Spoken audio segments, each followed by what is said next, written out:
أعوذ بالله من الشيطان الرجيم. بسم الله الرحمن الرحيم. كيف تكفرون بالله وكنتم أمواتا فأحياكم ثم يميتكم ثم يحييكم ثم إليه ترجعون. هو الذي خلق لكم ما في الأرض جميعا ثم استوى إلى السماء فسواهن سبع سماوات وهو بكل شيء عليم. صدق الله العظيم.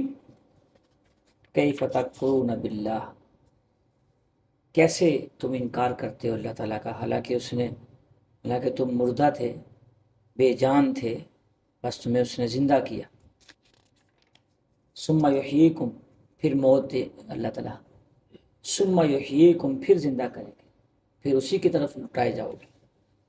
والذی خلق لکم ما فی الارض جمیعا، اللہ تعالیٰ وہ ذات ہے جس نے پیدا کیا تمہارے لیے جو کچھ زمین میں ہے، تمام کی تمام وہ چیزیں تو زمین میں ساری اللہ تعالیٰ نے پیدا کی. ثم استوى الی السماء، پھر متوجہ ہوئے اللہ پاک آسمان کی طرف. فسواہن سبع سماوات، بس بنائے اللہ تعالیٰ نے 7 آسمان. وہو بکل شیء علیم، ہر چیز اس کے علم میں ہے. بڑی اہم آیات ہیں، سارا قرآن پاک ہی اہم ہے. 10 بہت اہم ہے آج کا، اگر ہمیں سمجھ میں آ جائے تو. کیف تکفرون باللہ وکنتم اموات، انسان جو ہے، ویسے تو اس کی تفصیل جو ہے سورۃ غافر اور سورۃ مومن میں تفصیل اس کی آئے گی. سورۃ بقرہ سے پہلے نازل ہوئی ہیں یہ صورتیں. یہاں بھی کچھ تفصیل طلب باتیں ہیں، وہ ہم یہاں کر لیتے ہیں انشاءاللہ تعالی. انسان مختلف جہانوں سے گزرتا ہے. ایک چھوٹی سی اس کی مثال سمجھ لیں گے، ساری زندگی دل میں بیٹھ جائے گی، کام آئے گی اور زندگی بدل جائے گی. میری تو زندگی بدل گئی ہے اس مثال سے، اگر سمجھ میں آ جائے تو. وہ کیا؟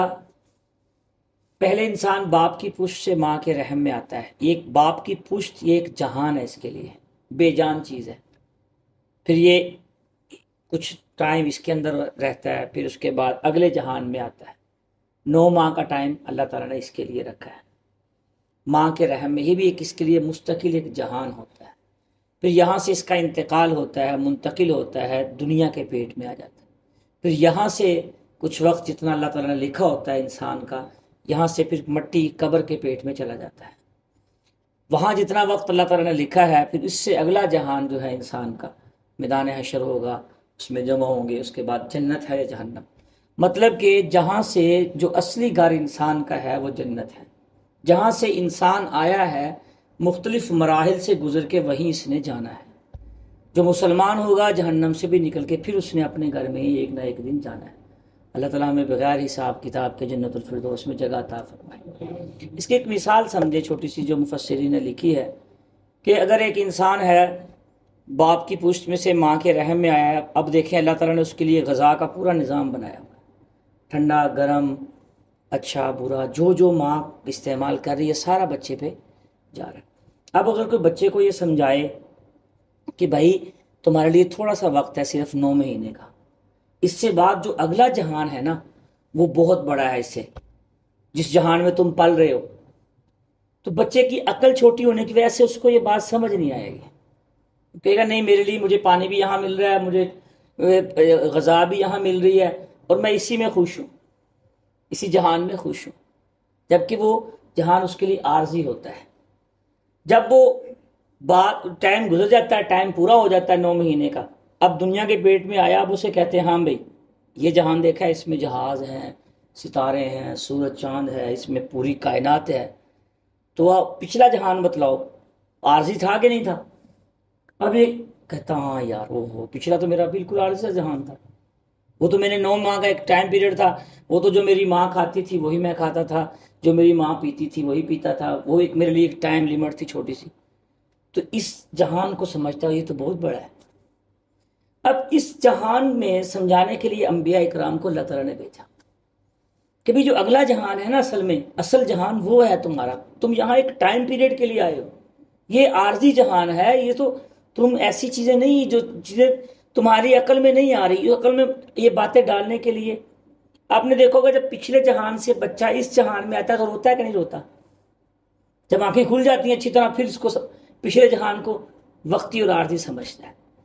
تو جب اب یہاں اس جہان میں انبیاء کرام تشریف لائے اور سمجھایا کہ اصل جہان آخری ہے، آخرت کا ہے، اصل تو زندگی آخرت کی ہے، ہمیشہ ہمیشہ کی زندگی ہے، وہاں کی نہریں خالص ہیں، وہاں کے دودھ خالص ہیں، وہاں کی نعمتیں اللہ تعالیٰ کی دائمی ہیں، وہاں اصل بیویاں پاک دامن وہاں پہ ہیں، اصل حوریں آپ کو وہاں ملیں گی، حوریں ملیں گی یا حوریں ملیں گے یہ اللہ تعالیٰ جانتے ہیں۔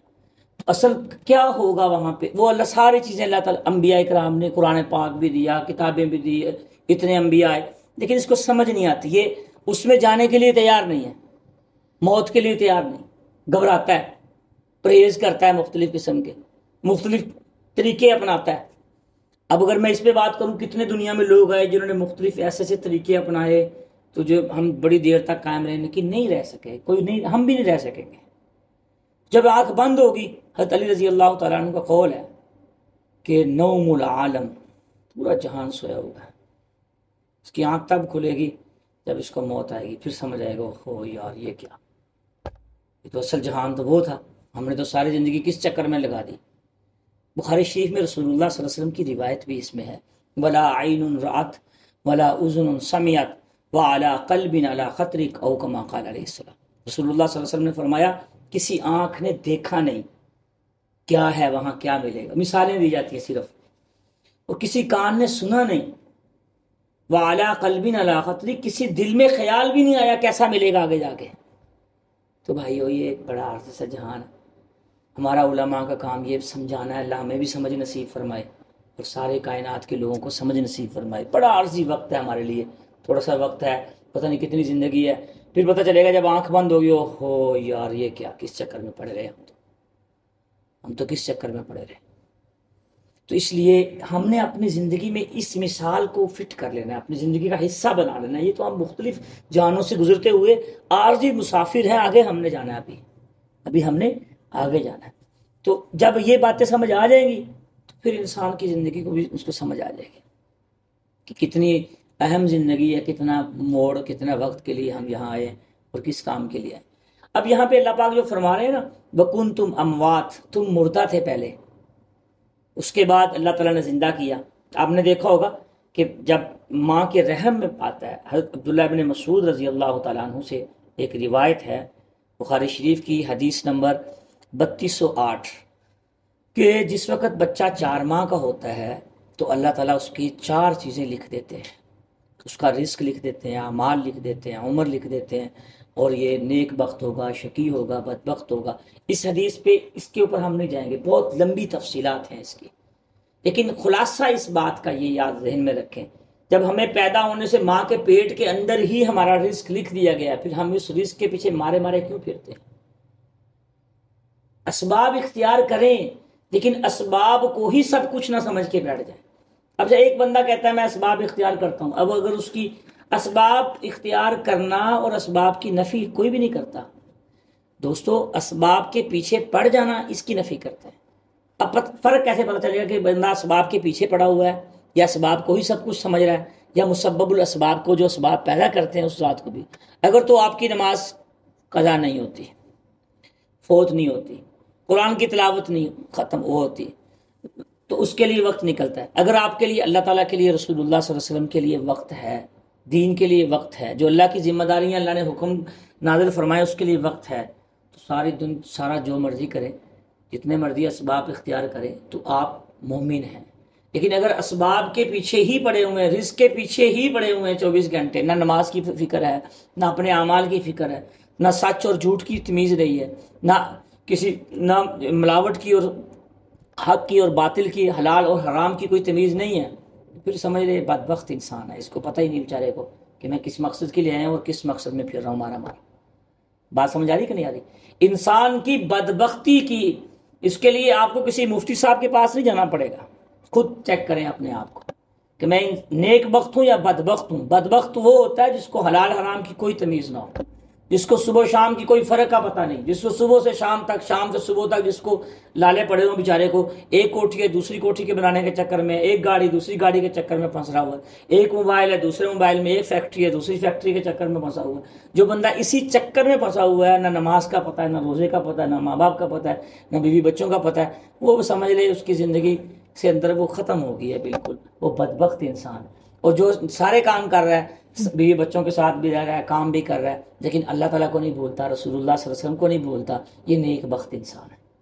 یہ چیک کر سکتا ہے، جس کو حلال کی پہچان ہے، حرام کی پہچان ہے، تکلیف نہ زبان سے دیتا ہے نہ کسی عمل سے دیتا ہے، تو یہ نیک انسان۔ کنتم امواتا، اللہ پاک فرما رہے تم مردہ تھے، بے جان تھے، فاحیاکم، میں نے تمہیں زندگی دی ہے۔ یہ انڈا بے جان ہوتا ہے نا، جہاں رکھ دیں وہیں پڑا رہے، اس میں سے جاندار چیز نکالی کہ نہیں؟ یخرج الحی من المیت ویخرج المیت من الحی، اللہ اکبر۔ اب انسان نے سوچا کیسے وہ نکالتا ہے بے جان سے جاندار چیزیں اور جاندار سے بے جان۔ اب جاندار سے بے جان کیسے؟ مرغی جاندار ہے کہ نہیں؟